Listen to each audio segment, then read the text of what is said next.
Formulaic. So in ceramics, we have a little bit of a white powder problem.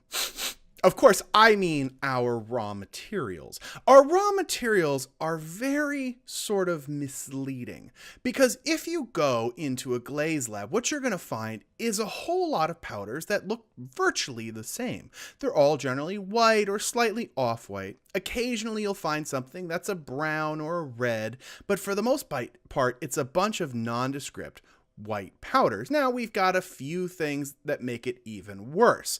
The first problem is that generally these white powders go into the kiln and come out as something completely different. Well, that's the trick of the chemistry that we're dealing with all the time. Sometimes they're really confusing, like with our colorants.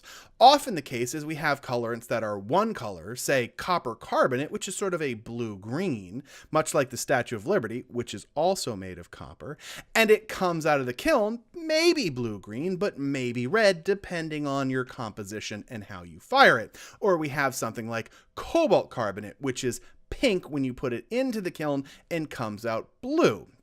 And there's not much that we can do about it because obviously, by putting our materials through the process of firing, making a chemical reaction happen, they change their physical and chemical state. So our cobalt reveals itself to be really blue.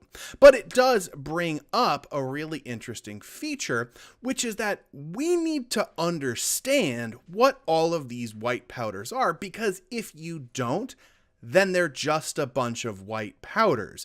But they're incredibly important white powders because we're using specific materials for specific formula. We're trying to get a balance of material A, B, C, and D in certain proportions to get the chemical reaction that we want. The glass, the glaze, the color, the texture that we want is based on getting the appropriate proportions of the formula. So to understand the white powders, we need to understand the formula.